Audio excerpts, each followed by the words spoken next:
चलिए स्टार्ट करते हैं।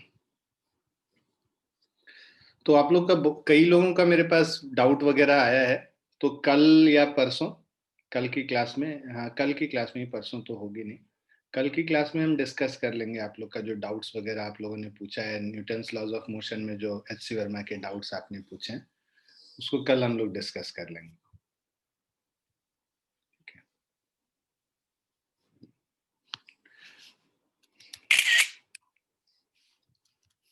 ये टू ब्लॉक सिस्टम जो है इसको समझेंगे आज।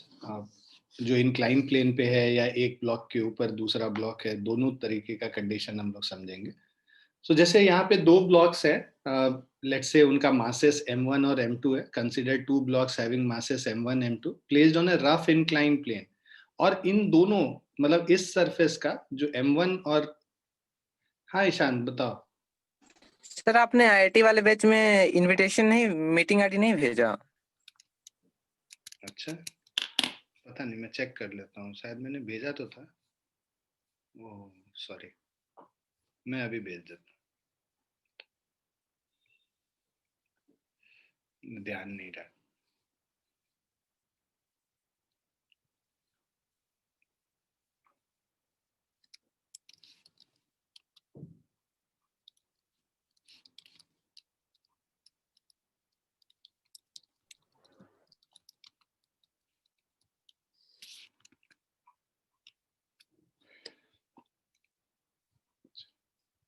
हाँ, हम लोग इसके बारे में बात कर रहे थे।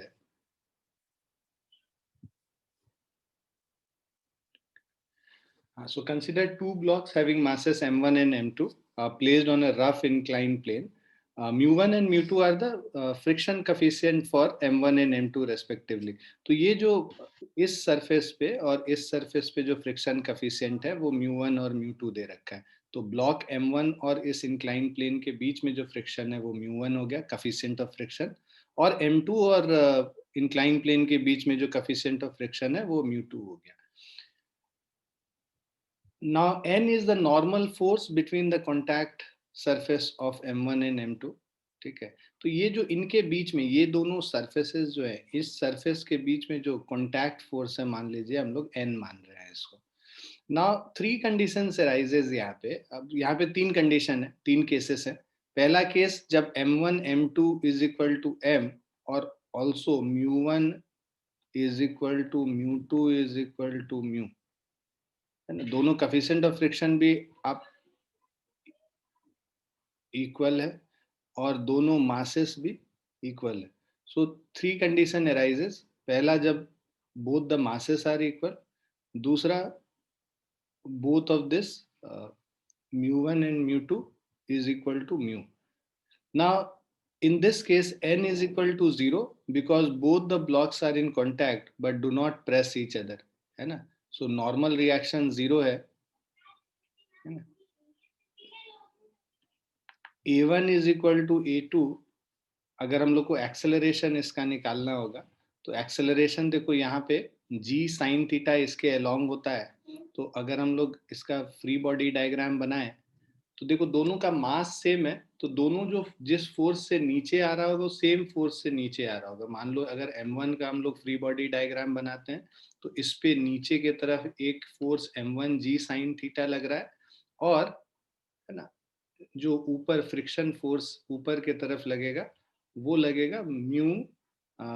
सो mu1 और mu2 सब बराबर है, तो म्यू mg cos थीटा, क्योंकि ये मान लो mg cos थीटा है और नॉर्मल रिएक्शन n1 है। ठीक है, म्यू mg cos थीटा हो गया। और ये m1 और m2 बराबर है m के, तो यहाँ पे m ही ले लो, तो mg sin theta minus mu mg cos theta, ये इसका ma के बराबर हो जाएगा। mg sin theta minus of mu mg cos theta is equal to mass into acceleration. Mass common ले लेंगे तो यहाँ पे आ जाएगा g sin theta minus mu G cos theta is equal to m cut जाता है, तो इसीलिए ये जो a1 is equal to a2 लिख रखा है, g sin theta minus mu m नहीं होगा यहाँ पे, म्यू जी cos थीटा। तो ये तुम्हारा इसी वजह से ऐसा लिख रखा है। अब देखो यहाँ पे क्या है कि ये जो नॉर्मल रिएक्शन, बिकॉज दोनों सेम एक्सेलरेशन से, देखो तुम्हारा जो M2 वाला ब्लॉक भी होगा ये भी सेम एक्सेलरेशन से नीचे जाएगा, M1 ब्लॉक वाला भी सेम एक्सेलरेशन से नीचे जाएगा। तो इवन दो दोनों साथ साथ में मूव कर रहे हैं, बट उन दोनों एक दूसरे को वो दोनों फोर्स नहीं लगा रहे, मतलब जो नॉर्मल रिएक्शन होगा, कॉन्टैक्ट फोर्स होगा, वो जीरो हो जाएगा, क्योंकि दोनों सेम स्पीड सेम एक्सेलरेशन से मूव कर रहे हैं। ठीक है, तो दोनों साथ साथ ही मूव कर रहा होगा, उनके बीच में कोई गैप नहीं होगा, बट नॉर्मल रिएक्शन जो उन दोनों के बीच में है, जो हम ये एन फोर्स बोल रहे हैं, जो कॉन्टैक्ट फोर्स है दोनों ब्लॉक के बीच में, वो जीरो होगा। क्लियर है ये वाला पॉइंट?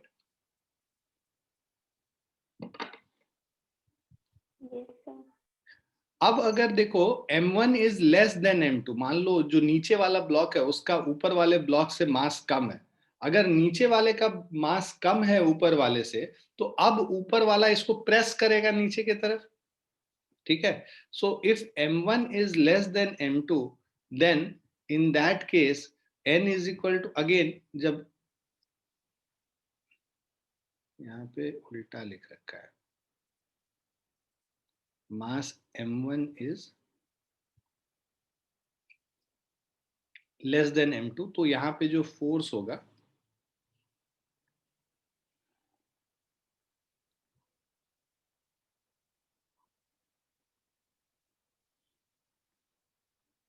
उल्टा है, यहाँ पे इसको M1 ग्रेटर देन M2 कर दो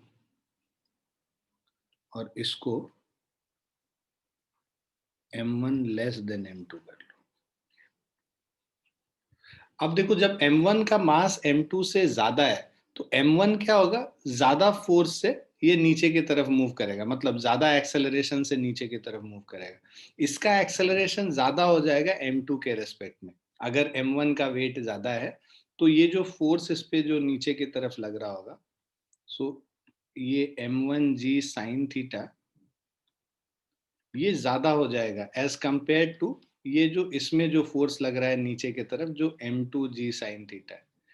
फ्रिक्शन फोर्स भी होगा दोनों के केस में, बट ये ड्राइविंग फोर्स, फ्रिक्शन फोर्स तो रिएक्शन फोर्स होता है, driving force because M1G sine theta ज्यादा है as compare to M2G sine theta, इसीलिए ये एक्सेलरेशन जो होगा A1 का A2 से ज्यादा हो जाएगा। तो एक्सेलरेशन A1 का A2 से ज्यादा हो जाएगा, तो जल्दी ये मूव कर जाएगा, ये जो पहला वाला मास है, और उस केस में again there will be no contact force. But जब M1 का मास M2 से कम है, मतलब ऊपर वाले का मास ज्यादा है नीचे वाले के मास से, तब ये M2 क्या है, पुश करता हुआ इसको जाएगा। उस केस में नॉर्मल रिएक्शन हमारा is not equal to zero, और बिकॉज ये इसको पुश करता हुआ चलेगा, ठीक है, तो ये इसको पुश करता हुआ चलेगा, जिसके वजह से A1 और A2 दोनों बराबर हो जाएंगे। ठीक है, क्योंकि दोनों साथ में ही मूव करेगा। ये उतनी तेजी से M1 वाला उतनी तेजी से मूव नहीं करेगा, क्योंकि इसका वेट उतना ज्यादा नहीं है, जिसका वेट ज्यादा है वो तेजी से मूव करेगा, बिकॉज एक्सेलरेशन सेकेंड वाले का फर्स्ट वाले से ज्यादा है, बट ये जो A1 है वो नीचे है, तो इसीलिए दोनों साथ मूव करेगा सेम एक्सेलरेशन से, A1 और A2 बराबर हो। क्लियर है बच्चों? Yes, sir. Yes, sir. Yes sir. अब ये क्वेश्चन है, so masses M1 and M2 are placed on a rough inclined plane as shown in figure. Find out the acceleration of the block and contact force in between these surfaces. तो ये values के साथ दिए हुए, इसको solve करेंगे तो clarity आएगी इसमें। सो यहाँ पे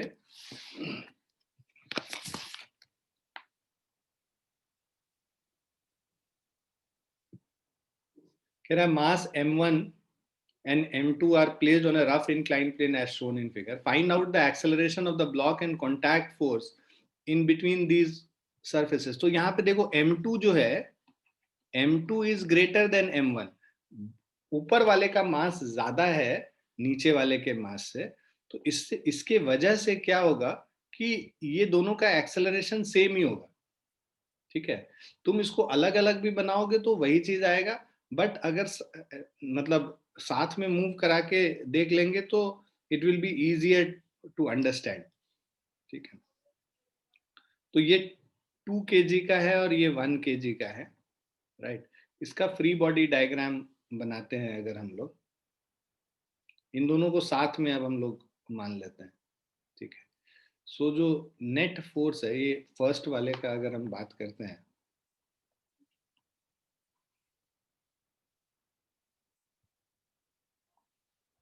so acceleration of the block and contact force in between these surfaces.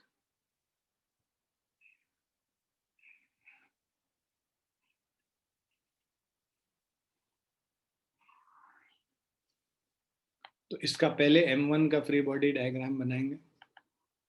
M1 का फ्री बॉडी डायग्राम बनाएंगे, इसमें नीचे की तरफ एक फोर्स लग रहा है M1G sin थीटा, इधर एक फोर्स लगेगा, ये नीचे M1G हो गया, this is M1G cos theta,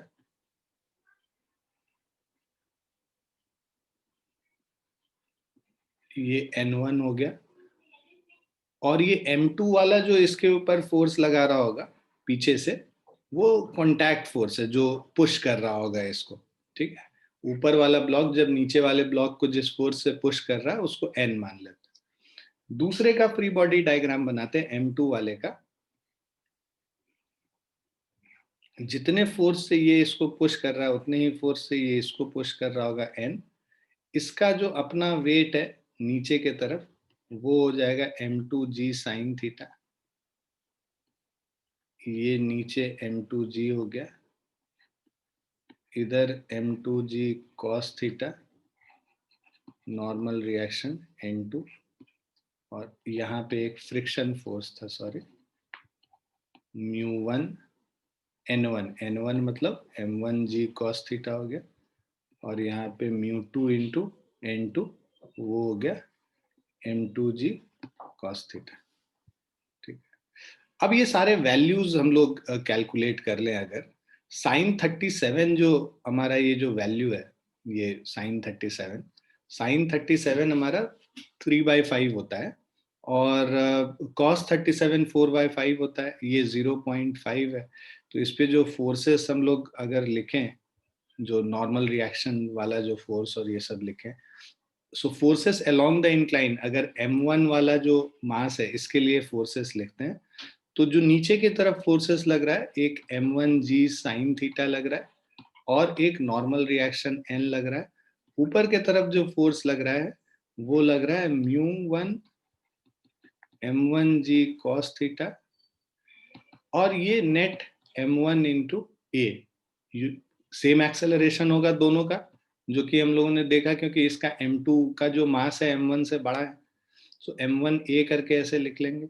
इसको अगर हम लोग सॉल्व करते हैं, M1G sin थीटा, M1 का मास 1 kg है, G 10 मान लेते हैं, मान लो, so 1 into 10 into sine theta 3/5 plus normal reaction N minus μ1 0.5 है, 1 into 10 into 4/5 is equal to 1 into ए हो गया।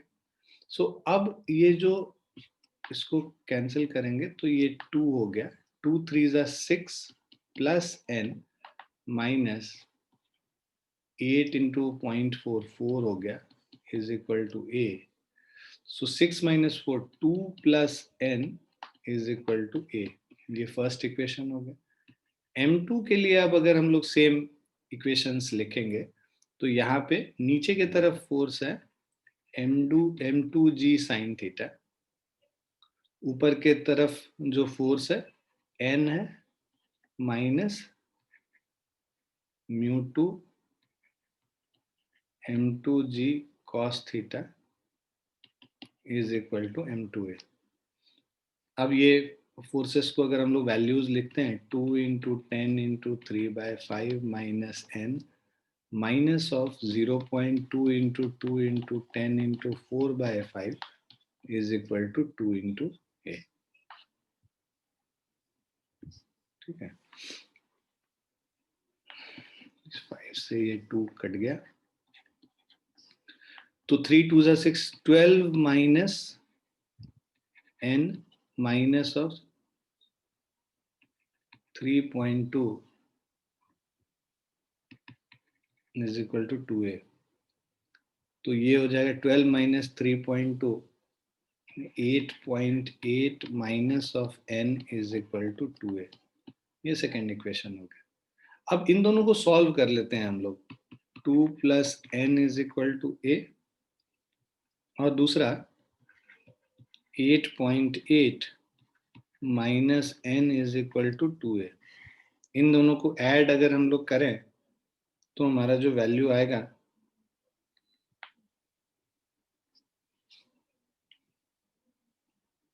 ये कैंसिल हो जाएगा। 10.8 is equal to 3a. a is equal to 10.8 by 3, which is equal to 3.6 metre पर second square. Acceleration मिल गया, किसी भी इक्वेशन में डाल दो, फर्स्ट वाले में डाल देते हैं, n का वैल्यू निकल जाएगा। So n is equal to a minus 2 first वाले इक्वेशन से फ्रॉम 1। तो a है हमारा 3.6 माइनस 2, दैट इज 1.6 न्यूटन। ये हमारा कॉन्टैक्ट फोर्स है। क्लियर है बच्चों? Yes, sir. Yes.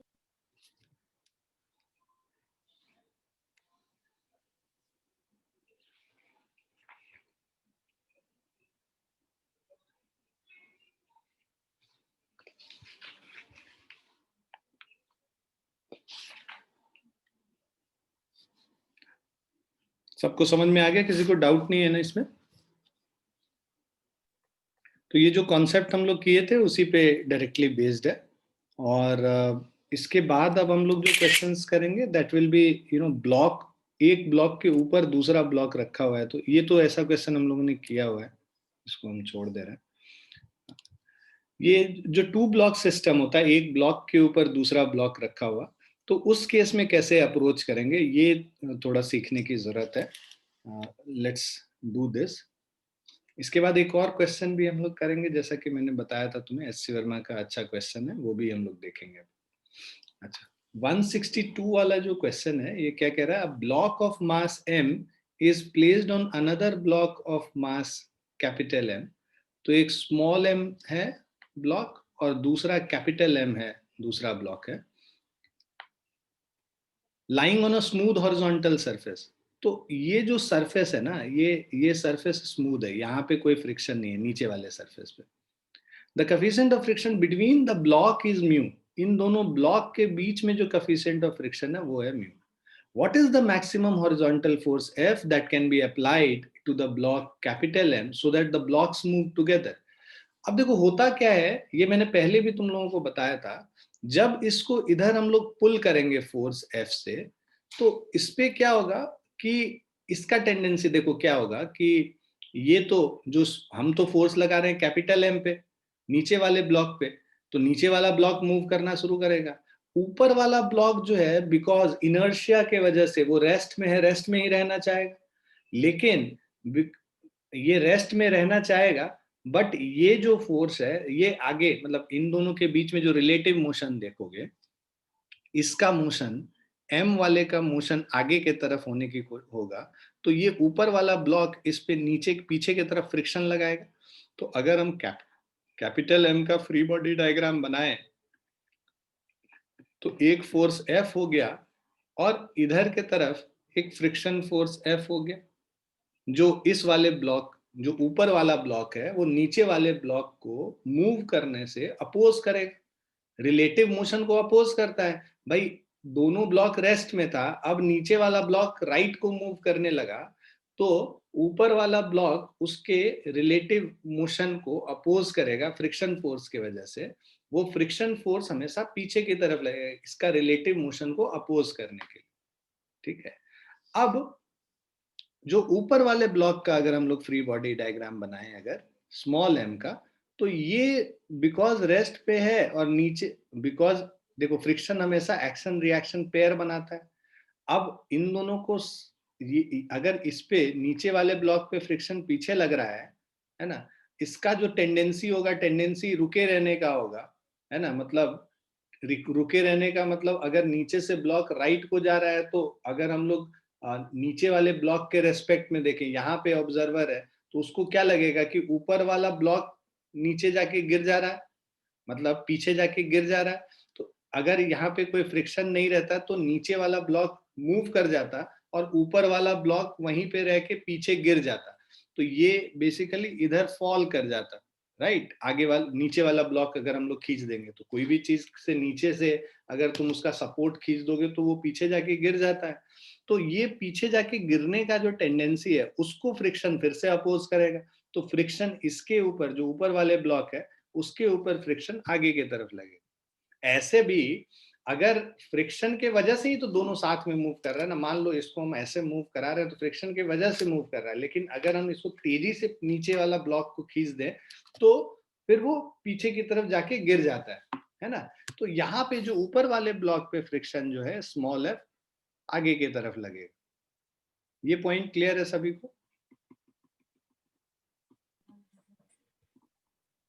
Yes sir. और जो नीचे सबसे नीचे वाला सरफेस है ये स्मूथ हो गया, तो यहाँ पे तो कोई फ्रिक्शन है नहीं।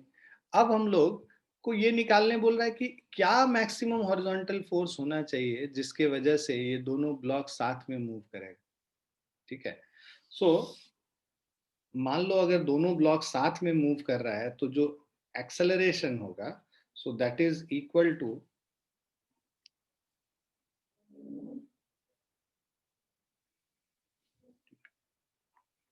जो एक्सेलरेशन ए है that is equal to F divided by total force F divided by total mass M plus M हो गया, जब दोनों ब्लॉक को हम सिस्टम मानते हैं। तो ये तो एक्सेलरेशन है, दोनों ब्लॉक जब साथ में मूव कर रहा है उस समय जो इस पे जो स्यूडो फोर्स लगेगा वो स्यूडो फोर्स के बराबर ये F होगा। या ऐसे मान लो अभी हम स्यूडो फोर्स की बात नहीं करते हैं तो ये फ्रिक्शन फोर्स अगर आगे की तरफ लग रहा है इसी के वजह से तो ये ए एक्सेलरेशन से इधर मूव कर रहा है। इस पे ऊपर वाले का अगर हम लोग फ्री बॉडी डायग्राम से इक्वेशन लिखेंगे तो F is equal to M A हो जाएगा। जो फ्रिक्शन फोर्स F है that is equal to M A. ठीक है, और फ्रिक्शन फोर्स किसके बराबर होगा? म्यू एम जी के बराबर होगा। Friction force F is equal to mu into N. ये नीचे फोर्स एन लगा रहा है यहाँ पे, और ये जो नीचे लगा रहा है कैपिटल एम जी, यहाँ पे स्मॉल एम जी लग रहा है और नॉर्मल रिएक्शन एन लग रहा है। वही नॉर्मल रिएक्शन इस पे नीचे की तरफ लगेगा क्योंकि reaction action and reaction pair बनाता है। तो यहाँ पे रिएक्शन अगर ऊपर लग रहा है तो इस वाले ब्लॉक पे नीचे की तरफ लगेगा। अब इसका इक्वेशन लिखें तो M G is equal to N है। जो वेट mg है वो नॉर्मल रिएक्शन n के बराबर है, और friction force F is equal to mu into N होता है। इसको यहाँ पे रिप्लेस कर दोगे तो ये हो जाएगा म्यू mg, ये फर्स्ट ये सेकंड। अब हम लोग ये सारे वैल्यूज को पुट कर लेते हैं, F का वैल्यू इधर से डाल देते हैं और एक्सेलरेशन का वैल्यू इधर से डाल देते हैं। तो हमारा क्या हो जाएगा? Mu mg is equal to mass m into acceleration F divided by capital M plus small m। ठीक है, तो हम लोग को फोर्स निकालना है कि क्या फोर्स हो सकता है। इसको इधर m और m कैंसिल हो गया, so this is mu times capital M plus small m into G is equal to F। ठीक है, सो ये तो है, ये मैक्सिमम फोर्स है। इससे ज्यादा फोर्स लगाएंगे तो फिर ये ब्लॉक के बीच में, इन दोनों ब्लॉक के बीच में रिलेटिव मोशन स्टार्ट हो जाएगा, तब दोनों साथ में नहीं मूव कर रहे होंगे। ठीक है, सो this is the maximum force which can be applied जिससे दोनों ब्लॉक साथ में मूव करें। तो इसका जो आंसर ऑप्शन होगा वो ऑप्शन 1 होगा। ये तो सिंपल था, क्लियर है ये वाला? Yes sir. Yes sir.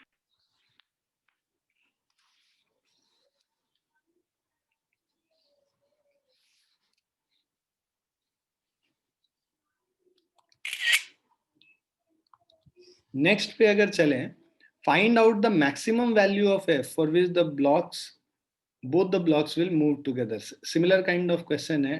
2 kg block है, यहाँ पे 8 kg है, राइट। तो इस ये तो जैसा पिछला वाला क्वेश्चन था वैसा ही है, बस वैल्यूज के साथ दिया हुआ है। तो यहाँ पे हम लोग को मैक्सिमम जो फ्रिक्शन फोर्स लगता है F maximum is equal to mu into N हो जाएगा। ठीक है, और 2 kg वाले ब्लॉक के लिए अगर हम लोग बनाएंगे तो 2g नीचे की तरफ और n ऊपर की तरफ, तो म्यू इंटू 2g हो गया, म्यू का वैल्यू 0.5 इंटू 2 इंटू 10 हो गया, तो which is equal to 10 newton. तो ये मैक्सिमम फ्रिक्शन फोर्स हो गया। तो अब अगर हम लोग इसको जो फ्रिक्शन फोर्स ऊपर की तरफ लग रहा है ये मैक्सिमम फोर्स, और ये 2 kg वाले ब्लॉक पे लग रहा है, इसका एक्सेलरेशन मान लो a है, तो जो मैक्सिमम फ्रिक्शन होगा दैट इज 2 इंटू ए हो गया, तो a is equal to 10 divided by 2, 5 metre पर सेकेंड स्क्वायर। ठीक है, तो ये मैक्सिमम इसका एक्सेलरेशन है। ठीक है, अब हम लोग को बोल रहा है कि मैक्सिमम वैल्यू f का निकालना है, तो नीचे वाले ब्लॉक का अगर हम लोग फ्री बॉडी डायग्राम बनाए, फ्रिक्शन, ये फोर्स f है, फ्रिक्शन फोर्स इस पे पीछे के तरफ लग रहा है। ठीक है, सो फ्रिक्शन फोर्स हमारा 10 newton, f is equal to 10 newton लग रहा है। तो इस पे अगर हम लोग इक्वेशन लिखेंगे, f minus 10 is equal to 4 into a, so f minus 10 is equal to 4 into 5, 20 हो गया, तो f is equal to 30 newton. तो ये मैक्सिमम फोर्स जो हम लगाएंगे जिससे दोनों साथ में मूव करेगा, ये 30 न्यूटन लग रहा है। तो दोनों साथ में मूव करने के लिए मैक्सिमम वैल्यू तो 30 न्यूटन है, but for 0 less than f less than 30 Newton, both the blocks move together. सो इस रेंज में जब हम फोर्स को लगाएंगे, 0 से 30 न्यूटन के बीच में जो हम लोग फोर्स लगाएंगे, तो both the blocks will move together.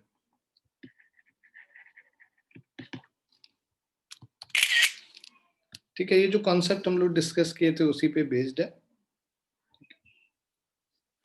अब देखो इसमें और दो केसेस हम लोग लेंगे, जैसे नेक्स्ट क्वेश्चन में बोल रखा है। तो नेक्स्ट क्वेश्चन में ये आ गया समझ में सबको? Yes sir.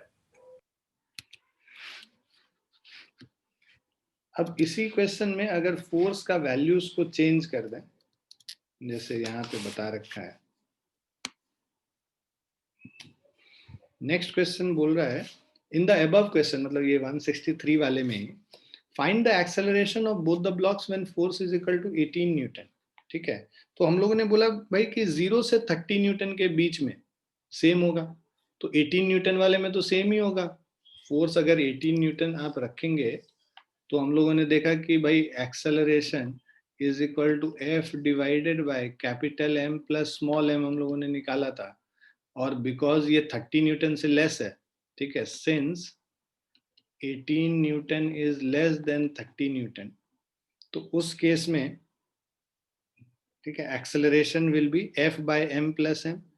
एफ है 18, एम प्लस एम मतलब 4 प्लस 2, 18 बाय 6, 3 मीटर पर सेकेंड स्क्वायर हो गया। ठीक है ना? सो अगर तो हम लोग मैक्सिमम वैल्यू निकाल लेते हैं कि कब जो है ये फोर्स, अब देखो 36 न्यूटन वाला जो केस है, ये तो फर्स्ट केस तो आसान था, है ना, क्योंकि 0 से 30 न्यूटन के बीच में था। अब जब 36 न्यूटन वाला लग रहा है, तो इस केस में दोनों सेम एक्सेलरेशन से मूव नहीं करेगा। ठीक है, तुमको निकालना है find the acceleration of both the blocks, तो दोनों का एक्सेलरेशन अलग अलग होगा।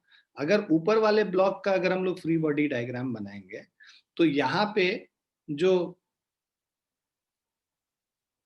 फोर्स है, फ्रिक्शन फोर्स, वो फ्रिक्शन फोर्स हम लोगों ने निकाल रखा है ना, म्यू इंटू एम जी हो गया। म्यू का वैल्यू यहाँ पे 0.5 इंटू 2 इंटू 10 न्यूटन हो गया। ठीक है, तो ये 10 न्यूटन लग रहा है, और इसका जो एक्सेलरेशन है, ये जो ऊपर वाले ब्लॉक का, ये बी ब्लॉक हम लोग इसको बोल रहे हैं, तो एक्सेलरेशन ऑफ बी अगर हम लोग देखेंगे तो F is equal to mass M into B block का mass into acceleration of B block, 10 is equal to 2 into acceleration of B block, acceleration of B block 10 by 2, 5 metre पर second square हो। But जो नीचे वाला block है अब वो ज्यादा एक्सेलरेशन से मूव करेगा क्योंकि फोर्स ज्यादा है यहाँ पे। एफ यहाँ पे अब हम लोग 36 न्यूटन लगा रहे हैं, ठीक है। अब यहाँ पे फ्रिक्शन फोर्स पीछे की तरफ जो लग रहा है, ये मैक्सिमम कितना लग सकता है फ्रिक्शन फोर्स? वो मैक्सिमम 10 न्यूटन ही लग सकता है। F is equal to 10 newton लग रहा है। तो capital F minus small f is equal to mass of A into acceleration of A। Capital F 36 minus 10 is mass of A कितना है? 4 kg है, और एक्सेलरेशन ऑफ A हमें निकालना है। 36 minus 10 is 26/4 is acceleration of block A. So this is 26/4 means 13/2, 6.5 metre पर second square. तो देखो दोनों का एक्सेलरेशन अलग हो गया, बी ब्लॉक का 5 है और ए ब्लॉक का 6.5 है। तो ए ब्लॉक का एक्सेलरेशन ज्यादा है बी के रेस्पेक्ट में, तो बी ब्लॉक और ए ब्लॉक के रेस्पेक्ट में अगर इन दोनों का रिलेटिव मोशन देखेंगे तो ए जो है आगे मूव करता जा रहा होगा और बी जो है धीरे धीरे पीछे होता जाएगा और नीचे गिर जाएगा। नीचे वाला ब्लॉक 6.5 मीटर पर सेकेंड स्क्वायर से जा रहा है एक्सेलरेशन से, और ये 5 मीटर पर सेकेंड स्क्वायर से। तो इसका मतलब इन दोनों का रिलेटिव मोशन अगर तुम देखोगे तो 4 kg वाला ज्यादा तेजी से मूव कर रहा है 2 kg के रेस्पेक्ट में, तो 4 kg वाला नीचे से आगे निकल जाएगा और 2 kg वाला धीरे धीरे पिछड़ते हुए पीछे की तरफ गिर जाएगा। क्लियर है सबको? Yes.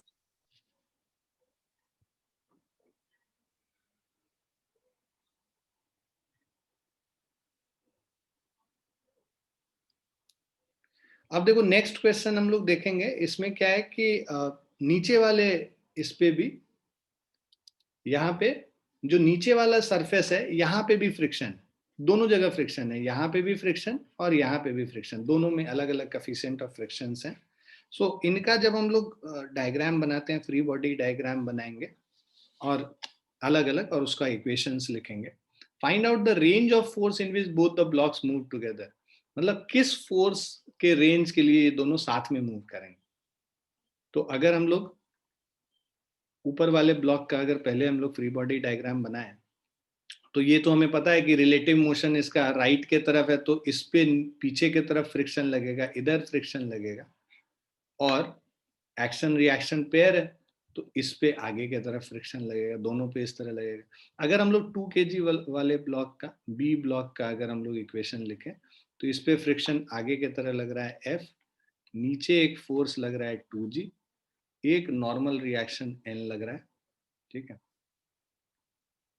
और ये जो F है this is equal to mu into N। So F is equal to, ये मान लो, या तो इसको F2 मान लेते हैं और इसके यहाँ पे जो फ्रिक्शन होगा उस पे F1 मान लेंगे। अच्छा, इस वाले सरफेस पे, यहाँ पे भी सरफेस पे आगे की तरफ मूव कर रहा है तो यहाँ पे भी फ्रिक्शन F1 पीछे की तरफ लगेगा। तो ये दोनों फ्रिक्शन अपोज कर रहा है इसके मोशन को, 4 kg वाले के मोशन को, है ना, हमेशा मोशन को अपोज करता है। और इस पे जो इसका जो मोशन, रिलेटिव मोशन पीछे की तरफ जाने का होगा उसको अपोज करेगा, इसीलिए फ्रिक्शन आगे की तरफ 2 kg वाले पे लग रहा है। और ऐसे भी इन दोनों का एक्शन रिएक्शन पेयर बनाने के लिए भी आगे की तरफ ही लगेगा। तो दोनों कॉन्सेप्ट से समझा जा सकता है इसको। 2 kg वाला ब्लॉक है, इस पे फ्रिक्शन आगे की तरफ लग रहा है F2, इसका जो वैल्यू होगा this will be equal to μ2 into N। μ2 का वैल्यू 0.5 है और N का वैल्यू 2G के बराबर है। N is equal to 2G, मतलब 20 न्यूटन हो गया। 0.5 इंटू 20 दैट इज 10 न्यूटन लग गया। अब जो इसका जो फ्रिक्शन है F1 का, जो नीचे वाले का अगर हम लोग फ्री बॉडी डायग्राम बनाते हैं, नीचे 4 kg वाला ब्लॉक है जिसको A ब्लॉक हम लोग कह रहे हैं, इसका मास 4 kg हो गया, इस पे फोर्स F लगा रहे हैं, एक फ्रिक्शन यहाँ पे F2 is equal to 10 newton maximum. और यहाँ पे अगर हम लोग को निकालना होगा, ये देखो ये नॉर्मल रिएक्शन N हो गया और ये M1G हो गया, ठीक है, और एक नॉर्मल रिएक्शन N1 हो गया। तो M1G मतलब 4G हो गया, 40 न्यूटन। तो अगर हम लोग इसका वर्टिकल डायरेक्शन में तो मोशन हो नहीं रहा है, तो n plus 40 is equal to n1 हो गया। n कितना है? 20 न्यूटन है, यहाँ पे वैल्यू पुट कर लो, 20 plus 40 is n1, so which is equal to 60 newton हो गया। सो जो फ्रिक्शन फोर्स F1 निकालेंगे, दिस इज μ1 इंटू n1, μ1 का वैल्यू 0.1, n1 का वैल्यू 60, तो ये 6 न्यूटन हो गया। तो इस पे पीछे की तरफ फोर्स जो लग रहा है F1 which is equal to 6 newton. अब ये जो फोर्स हमारा जो F है, इस फोर्स को हम लोग को निकालना है कि रेंज जबकि दोनों साथ में मूव करे। तो अगर दोनों को साथ में मूव करना, मान लो a एक्सेलरेशन से मूव करना है, तो हम लोग को पता है कि मैक्सिमम एक्सेलरेशन जो हो सकता है, राइट, ऊपर वाले का अगर एक्सेलरेशन, ऊपर वाले का एक्सेलरेशन निकाल लो, A B, acceleration of block B क्या हो जाएगा, एक ही फोर्स लग रहा है इस पे 10 न्यूटन राइट के तरफ, so this is force F2 divided by mass m2, so 10/2, 5 metre पर सेकेंड स्क्वायर से इसको मूव कर रहा है एक ब्लॉक बी। तो ब्लॉक ए को भी उसी फोर्स, उसी एक्सेलरेशन से मूव करना होगा, तभी तो साथ में मूव करेगा। तो ब्लॉक ए का जो एक्सेलरेशन है वो बी के बराबर होगा, मतलब ये 5 मीटर पर सेकेंड स्क्वायर हो गया ब्लॉक ए का भी एक्सेलरेशन।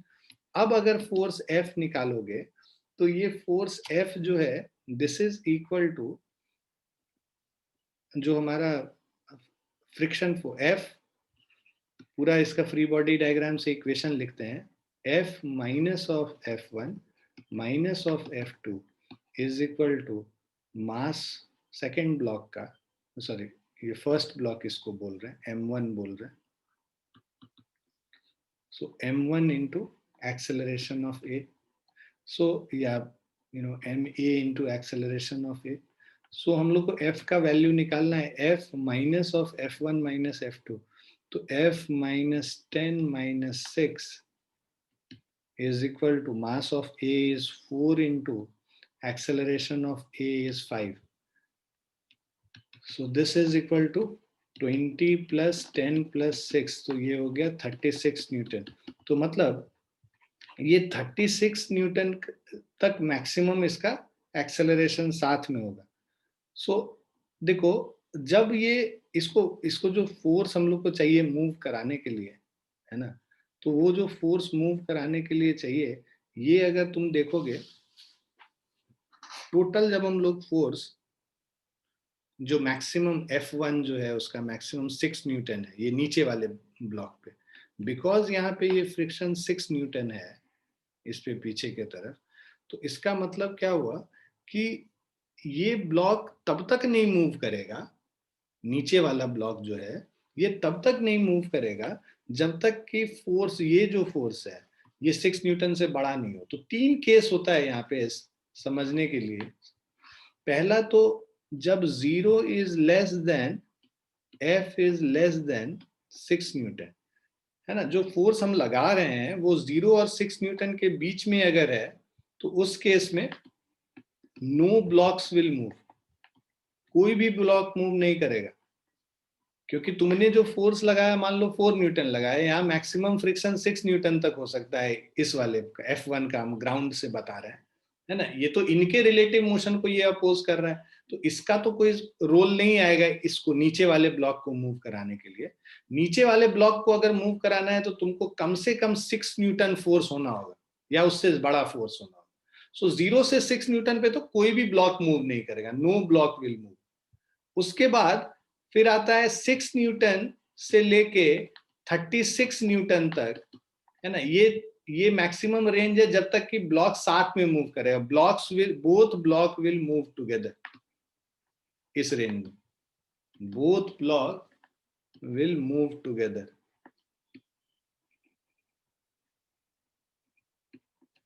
अब जब ये 36 न्यूटन से बड़ा होगा, F is greater than 36 Newton, तब उस केस में बोथ मूव सेपरेटली, अलग अलग एक्सेलरेशन से मूव करेंगे, जो कि जैसा कि हम लोग अभी केस लिए भी थे पीछे। क्लियर है बच्चों?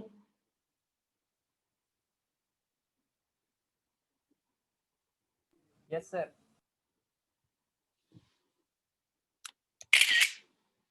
तो इसको एनालाइज करना, समझना, ये सब बहुत जरूरी है। तो ऊपर पहले हम लोग फ्रिक्शन फोर्स से देखते हैं क्या मैक्सिमम फ्रिक्शन होगा, जबकि और क्या एक्सेलरेशन दोनों का साथ में हो सकता है। ये सारी चीजें को एनालाइज करके और उसके बाद सॉल्व कर, आंख बंद करके करेंगे तो फिर नहीं आएगा सही आंसर, तब गलत आ जाएगा। आ गया सबको समझ? Yes sir. Yes, sir. जी, अब हम लोग नेक्स्ट पे चलेंगे। ये 166, 67 वही बोल रहा है जो हम लोग बात किए थे। अब जैसे ये जो क्वेश्चन है ना, इसमें सारे केसेस हम लोग डिस्कस कर लेंगे, जितनी भी चीजें अभी हम लोग बात किए ये सारा केस यहाँ पे डिस्कस होगा। और उसके बाद फिर हम एक क्वेश्चन करेंगे जिसमें कि 3 ब्लॉक्स होंगे, वो क्वेश्चन करेंगे और उससे फिर आगे बढ़ेंगे। सो 168 वाला ये क्या कह रहा है हम लोग को, a small block of mass m1 is equal to 2 kg is placed at rest on a large block of mass m2 is equal to 3 kg। इसका मास 3 kg हो गया, इसका मास 2 kg हो गया, ठीक है। As shown in the figure, the coefficient of friction between two blocks is mu is equal to 0.3। इस वाले सरफेस में coefficient of friction 0.3 है, and the horizontal surface is smooth, ठीक है। जो हमारा horizontal surface है, this is smooth, ठीक है। So a constant horizontal force F is applied on the lower block। तो हम लोग एक force F लगा रहे हैं lower block पे, ठीक है। What is the magnitude of maximum friction? So magnitude of maximum friction force acting between the two blocks, ठीक है। तो हम लोग को maximum friction between the two blocks निकालना है। पहला तो दोनों के बीच में maximum friction F maximum is equal to mu into n। अब इस वाले M1 वाले ब्लॉक का फ्री बॉडी डायग्राम बनाएंगे। M1G इधर है, N इधर है, फ्रिक्शन फोर्स F इधर है, विच इज म्यू n। ये F मैक्सिमम है mu n। So this is equal to mu का वैल्यू है 0.3 और यहाँ पे n का वैल्यू mg है। n is equal to m1g।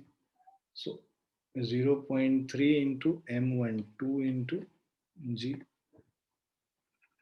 2g मतलब इसको ऐसे कर लो, mu times m1g 0.3 into 2 into 10।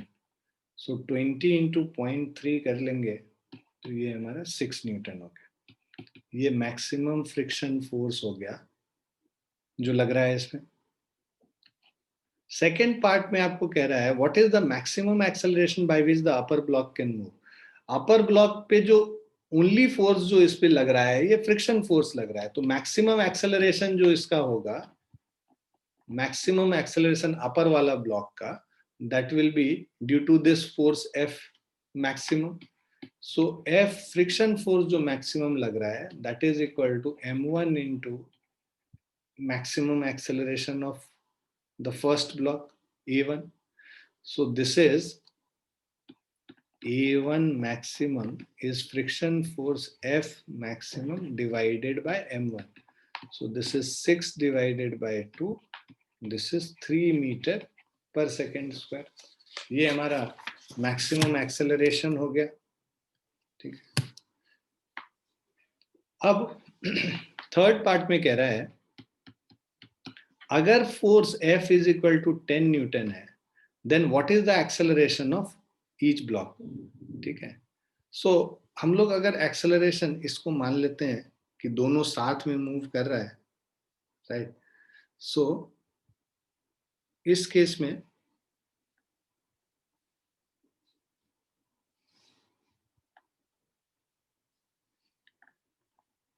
ये मैक्सिमम अगर हम देखते हैं,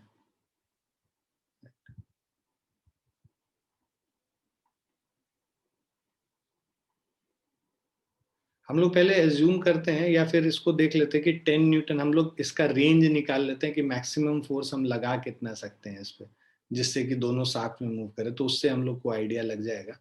F मैक्सिमम निकाल लेते हैं जब दोनों साथ में मूव कर रहा है। दोनों साथ में मूव कर रहा है, मतलब इसका एक्सेलरेशन भी 3 मीटर पर सेकेंड स्क्वायर होना चाहिए, नीचे वाले का भी, तभी तो दोनों साथ में मैक्सिमम जिस एक्सेलरेशन से मूव कर सकता है वो दैट इज 3 मीटर पर सेकेंड स्क्वायर, क्योंकि ऊपर वाला का मैक्सिमम एक्सेलरेशन 3 मीटर पर सेकेंड स्क्वायर है।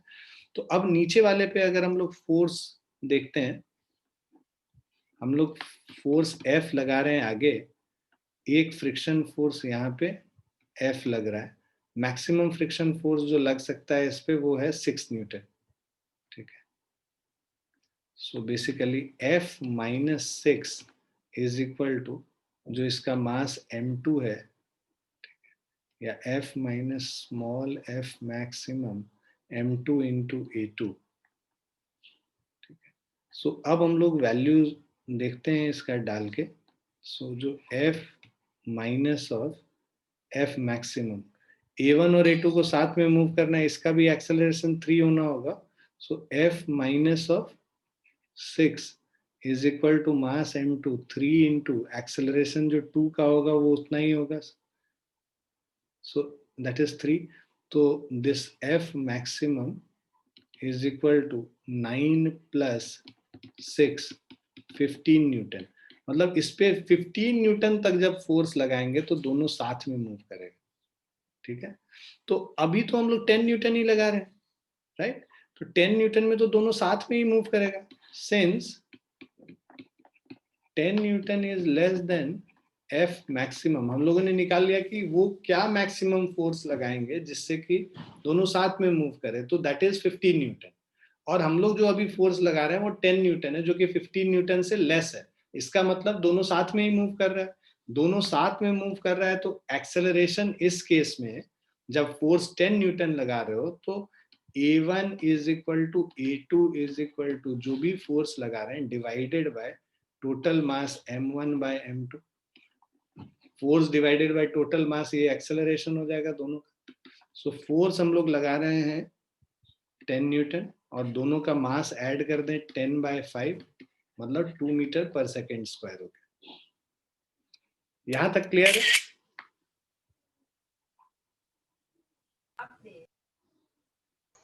Yes, sir. अब हम लोग नेक्स्ट पे चलते हैं, जो फोर्थ वाले पे चलेंगे अगर। अब फोर्थ के केस में इसमें वैल्यू फिर से लिख लेते हैं, ये 2 kg था, ये 3 kg था और म्यू का वैल्यू 0.3 था। फोर्थ केस में जब हम फोर्स 30 न्यूटन लगा रहे हैं, then what is the acceleration of each block? भाई ऊपर वाले ब्लॉक का तो मैक्सिमम एक्सेलरेशन है वो हम लोग ऑलरेडी निकाल ही चुके हैं, वो उससे ज्यादा एक्सेलरेशन हो नहीं सकता है। तो जो एक्सेलरेशन फर्स्ट वाले का होगा वो मैक्सिमम के बराबर हो जाएगा, A1 इज A1 मैक्सिमम, जो A1 हम लोग मैक्सिमम निकाले हैं 3 मीटर पर सेकेंड स्क्वायर। अब नीचे वाले का अगर हम लोग फ्री बॉडी डायग्राम बनाते हैं, इस वाले में हम लोग फोर्स लगा रहे हैं मान लो 30 न्यूटन, जो फ्रिक्शन फोर्स लग रहा है, ये मैक्सिमम जो फ्रिक्शन फोर्स लग सकता है वो हम लोगों ने निकाल लिया है, F maximum is equal to, निकाला था ना, 6 न्यूटन लग रहा है। So F maximum is equal to 6 newton. तो इसका हम लोग इक्वेशन लिखेंगे 30 माइनस 6, जो आगे की तरफ फोर्स लग रहा है -6 is equal to mass m2 into acceleration a2। 30 minus 6 हो गया 24, mass m2 by 3 is equal to 8, 24 by 3 8 metre पर सेकेंड स्क्वायर एक्सेलरेशन होगा। तो ऊपर वाला ब्लॉक 3 मीटर पर सेकेंड स्क्वायर से मूव करेगा और नीचे वाला ब्लॉक 8 मीटर पर सेकेंड स्क्वायर से मूव करेगा। तो इसका मतलब कि जो नीचे वाला ब्लॉक है वो ज्यादा तेजी से मूव कर रहा है, रिलेटिव एक्सेलरेशन उसका राइट के तरफ है। सो इसीलिए इवेंचुअली ये नीचे वाला ब्लॉक नीचे से निकल जाएगा और ऊपर वाला ब्लॉक पीछे गिर जाएगा। What is the maximum value of F eight which both the blocks move together? ये ऑलरेडी हम लोग निकाल चुके हैं मैक्सिमम वैल्यू ऑफ F पिछले क्वेश्चन में, राइट। तो जो मैक्सिमम वैल्यू ऑफ F था वो हम लोग का 15 न्यूटन आया था, है ना, ये ऑलरेडी पीछे हम लोग निकाल चुके हैं। सिक्स वाला कह रहा है instead of a constant force a uniformly increasing force is applied on the lower block, then plot the graph between the acceleration of each block versus applied force F। तो जब हम ग्राफ बनाएंगे ना, तो ये देखो कि A का जो एक्सेलरेशन, ठीक है, जो हम लोग ग्राफ बनाते हैं, तो जो A का एक्सेलरेशन है ये इंक्रीज, दोनों का जो एक्सेलरेशन है, कॉमन एक्सेलरेशन, वो इंक्रीज करेगा। कब तक? जब तक 3 मीटर पर सेकेंड स्क्वायर ना हो जाए। उसके बाद इसका एक्सेलरेशन तो इंक्रीज करने लगेगा अलग, जो A2 है ये एक्सेलरेशन इधर इंक्रीज करता रहेगा और A1 का वैल्यू कांस्टेंट हो जाएगा। ठीक है, ये जो है कॉमन एक्सेलरेशन A है। कब तक? 3 मीटर पर सेकेंड स्क्वायर तक। और फोर्स कब तक लगा रहे हैं? ये 15 न्यूटन तक। उसके आगे जब हम लोग फोर्स लगाएंगे उससे ज्यादा, तो A2 का एक्सेलरेशन इंक्रीज करता चला जाएगा, A1 का एक्सेलरेशन कांस्टेंट रह जाएगा 3 मीटर पर सेकेंड स्क्वायर के रेस्पेक्ट में। क्लियर है बच्चों? तो ये एक्सेलरेशन वर्सेस फोर्स का ग्राफ हम लोग बना रहे हैं। क्लियर है बच्चों? Yes, sir. Yes, sir.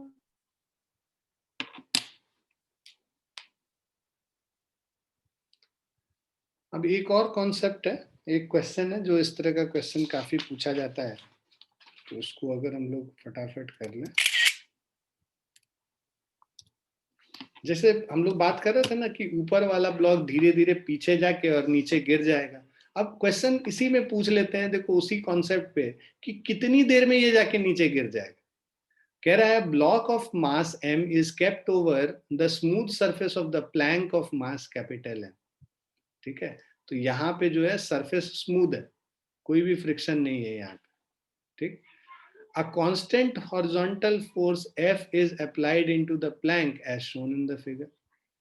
ठीक, the time after which the block falls off the plank is, है ना, given the size of the block and mass m is small compared to that of the plank। इसका खुद का size को हम लोग को नहीं कंसिडर करना, मतलब इसको आके नीचे गिरने के लिए कितना डिस्टेंस ट्रेवल करना पड़ेगा? L डिस्टेंस ट्रेवल करना पड़ेगा, राइट। अब जो एक्सेलरेशन है F इज इक्वल टू, दोनों का मास अगर साथ में मूव कर रहा है, m प्लस m इंटू ए एक्सेलरेशन हो गया।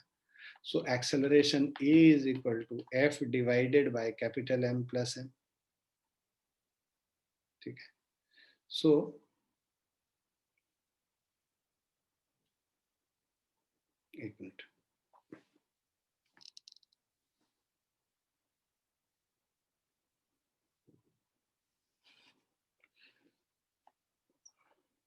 सो अब अगर हम लोग इस पे बात करें, एक मिनट इसको,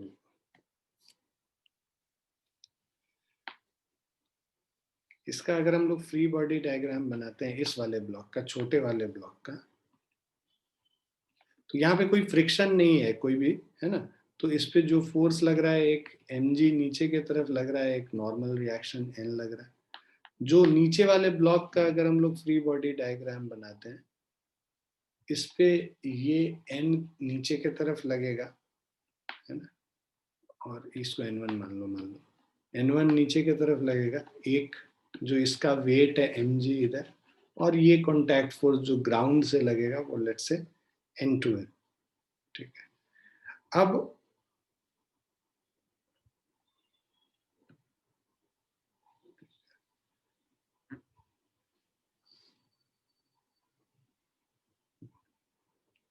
अब ये जो, बिकॉज दोनों ब्लॉक्स जो हैं, ये ब्लॉक, बिकॉज यहाँ पे कोई फ्रिक्शन नहीं है इस सरफेस पे, तो ये तो वैसे ही रहेगा, जो भी फोर्स लगा रहे हैं वो बस इस पे एक्ट करेगा, राइट। ये जो है नीचे से निकल के चला जाएगा, इसका एक्सेलरेशन 0 होगा, इस पे तो कोई फोर्स ट्रांसफर होगा नहीं। फोर्स ट्रांसफर होने के लिए यहाँ पे फ्रिक्शन होना चाहिए था, यहाँ पे कोई फ्रिक्शन नहीं है।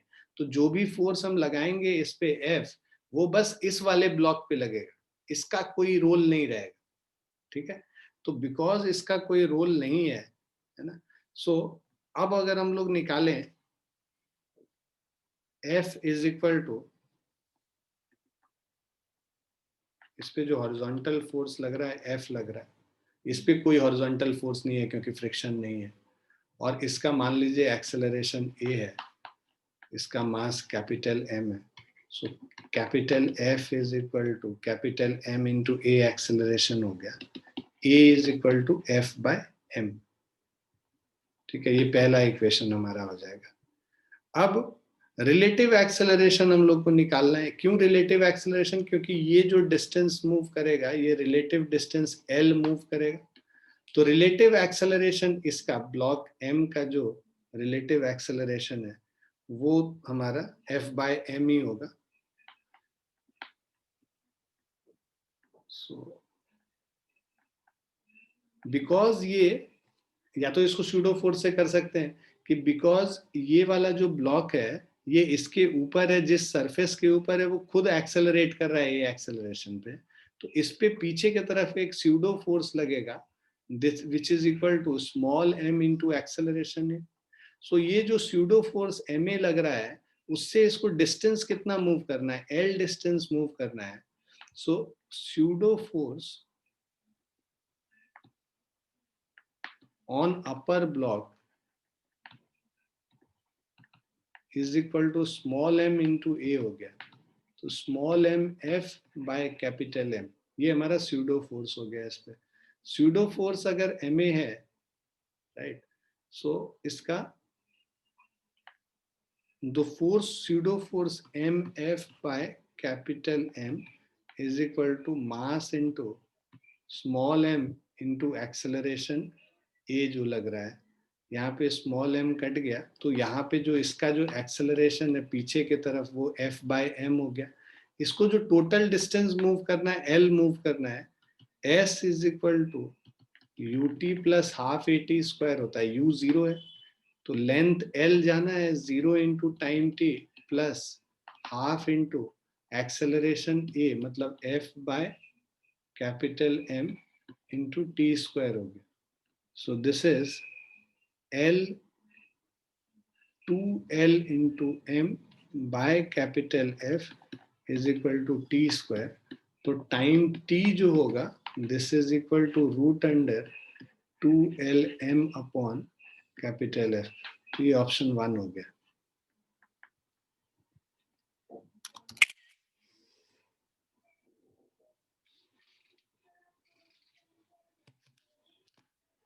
क्लियर है? Yes sir. Yes, sir.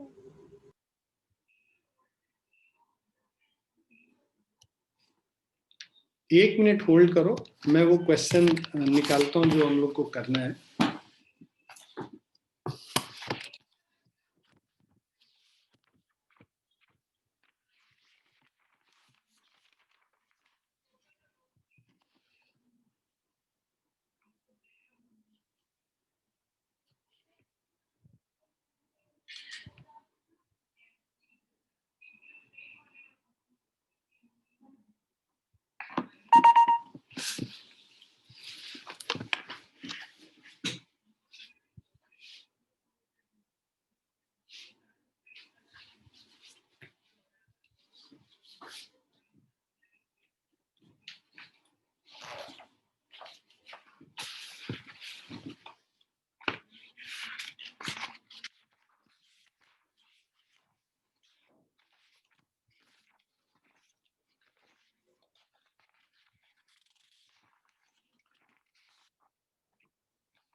ये क्वेश्चन है जो हम बात कर रहे थे। सो ये तुम्हारे एचसी वर्मा में है, काफी अच्छा क्वेश्चन है। बेसिकली जो अभी हम लोग कॉन्सेप्ट आज किए हैं उसी पे बेस्ड जो क्वेश्चन है, 3 ब्लॉक्स हैं यहाँ पे।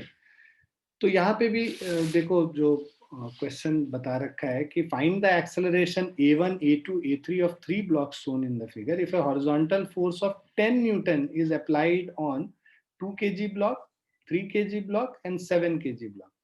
तो 3 केसेस बनेंगे यहाँ पे और तीनों के लिए अलग अलग हम लोग बात करेंगे। पहला केस है जब हम लोग फोर्स किस पे लगा रहे हैं, ऊपर वाले पे। तो अगर हम लोग ऊपर वाले पे फोर्स F लगा रहे हैं, horizontal force F is equal to 10 newton ऊपर वाले ब्लॉक पे लगा रहे हैं, ठीक है।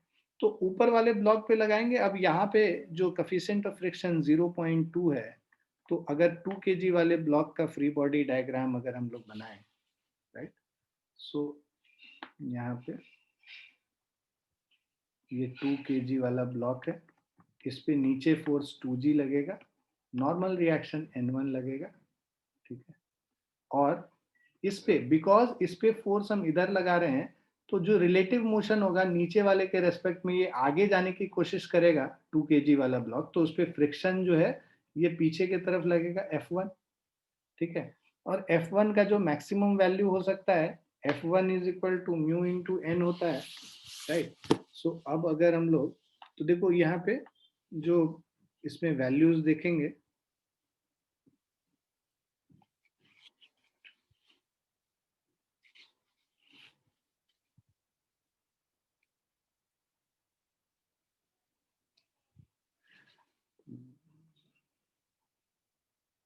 हाँ, सो हाँ, इस पे जो फ्रिक्शन F1 लिखेंगे, that F1 is equal to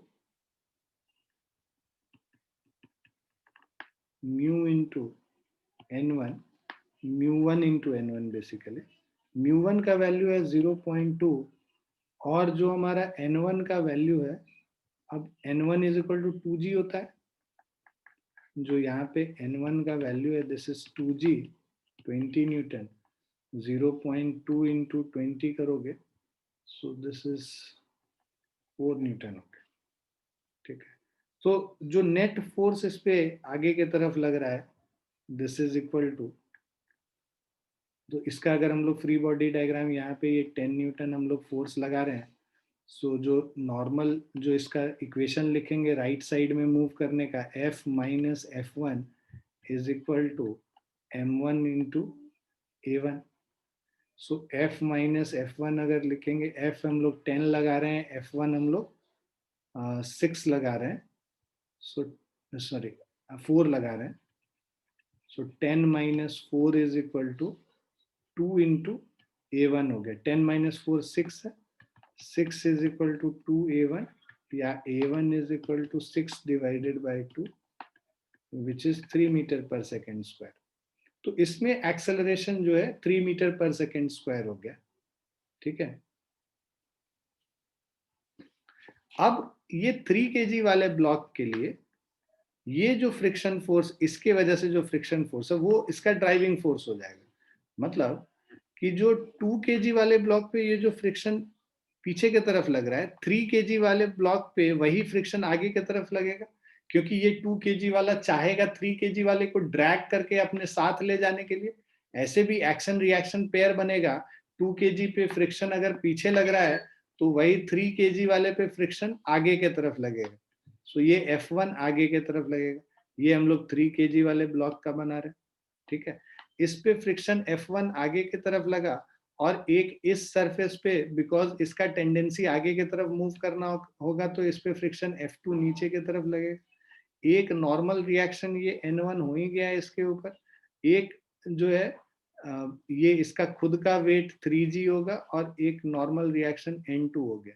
इन सब को अगर हम लोग सॉल्व करते हैं, मतलब वैल्यूज डालते हैं, N1 का वैल्यू हम लोग के पास है 20 न्यूटन, ये हमारा 30 न्यूटन हो गया, 20 प्लस 30 मिला के ये 50 न्यूटन हो गया N2 का वैल्यू।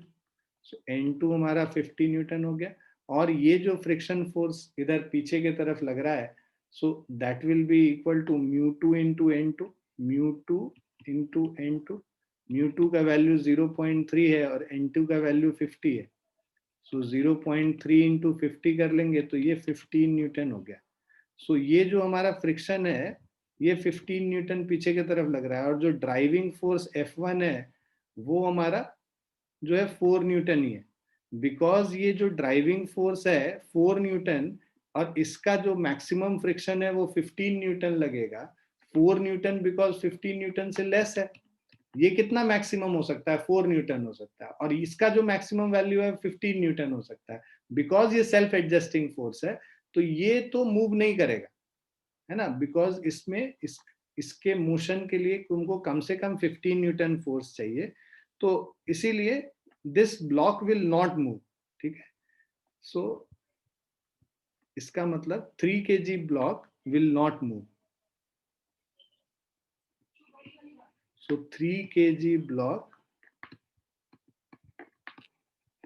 will not move, है ना। ये फर्स्ट केस कर रहे हैं जब हम लोग 2 kg ब्लॉक वाले पे फोर्स लगा रहे हैं, ए वाला कर रहे हैं, तो यहाँ पे 3 kg ब्लॉक मूव ही नहीं करेगा, और उसी तरह जब 3 kg वाला मूव नहीं करेगा तो 7 kg वाला भी नहीं मूव करेगा। 7 kg block will also not move। तो यहाँ पे एक्सेलरेशन A2 भी 0 हो गया और A3 भी 0 हो गया। ठीक है, तो अगर हम लोग देखते हैं, राइट,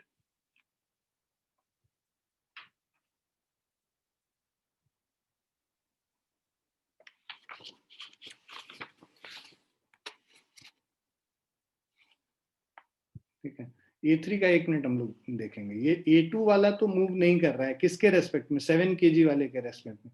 सो इसको लिख लो 3 kg block will not move with respect to 7 kg block. ये इसके रेस्पेक्ट में मूव नहीं कर रहा है, ठीक है, 7 kg वाले के। अब हम लोग चेक करते हैं कि बिकॉज यहाँ पे फ्रिक्शन 0 है ना इस वाले पे, तो ये 3 kg और 7 kg अब इस फ्रिक्शन की वजह से साथ में मूव कर सकता है, इसका रिलेटिव मोशन नहीं होगा इस सरफेस पे। ठीक है, सो इस सरफेस पे 3 kg block will not move with respect to 7 kg block, right, but both the blocks, so both the blocks will move together। कौन से दोनों ब्लॉक? 3 kg और 7 kg वाले दोनों साथ में मूव करेंगे। So move together. अब इस पे मान लो अगर हम लोग देखते हैं कि ये 3 kg वाला ब्लॉक है और इसके नीचे एक 7 kg वाला ब्लॉक रखा हुआ है, 3 और 7, ठीक है, टोटल जो, और ये जो सरफेस है ये फ्रिक्शनलेस है, यहाँ पे म्यू इज इक्वल टू 0 मतलब फ्रिक्शनलेस है, और इस पे आगे के तरफ इस दोनों ब्लॉक को अगर सिस्टम मान ले तो इस पे जो फ्रिक्शन F1 लग रहा है वो 4 न्यूटन आगे के तरफ लग रहा है। तो ये दोनों ब्लॉक अब जो 3 kg वाला है और 7 kg वाला, ये दोनों मिलके जो हो रहा है 10 kg, ये दोनों राइट के तरफ A एक्सेलरेशन से मूव करेगा, मतलब A2 will be equal to A3। ठीक है, ये फ्रिक्शन अगर होता तब ऐसा होता, यहाँ पे फ्रिक्शन नहीं है नीचे वाले ब्लॉक पे। तो अब A2 A3 दोनों बराबर है, मान लो A एक्सेलरेशन इसका लिख रहा है, तो जो F1 है दिस इज इक्वल टू, दोनों ब्लॉक का मास ऐड कर दो, M2 plus M3 into acceleration है, जो फ्रिक्शन हम लोग 4 लगा रहे हैं M2 प्लस M3 कर देंगे 3 प्लस 7, और इसका कॉमन एक्सेलरेशन A हो गया। So common acceleration A is 4 by 10, which is equal to 0.4 meter per second square। ये हमारा common acceleration, ठीक है। So ये जो दोनों का साथ में acceleration है 23rd वाला, हाँ, 0.4 meter per second square। Clear है बच्चों? Yes sir. तुम लोग का काम है, कल हमको ये, इसको हम डाल दे रहे हैं, इसमें तुम 3 kg वाले ब्लॉक पे और 7 kg वाले ब्लॉक पे निकाल के देखना कि क्या आ रहा है, तुम्हारा आंसर आ रहा है कि नहीं। ठीक है, ये 23rd क्वेश्चन है फ्रिक्शन वाले चैप्टर का, HC वर्मा का। तो जैसे हम लोग 10 न्यूटन वाला फोर्स इस पे लगाए हैं, अब आपको 10 न्यूटन वाला फोर्स एक बार इस पे लगा के देखना है और दूसरे बारी इस पे लगा के देखना है ना। कल हम लोग इसको एक बार डिस्कस कर लेंगे। क्लास के शुरुआत में। ठीक है, ठीक है बच्चों। Okay sir. ठीक है, ठीक है, will stop here for the day. इसके आगे अब हम लोग नेक्स्ट क्लास में कल करेंगे। Thank you sir.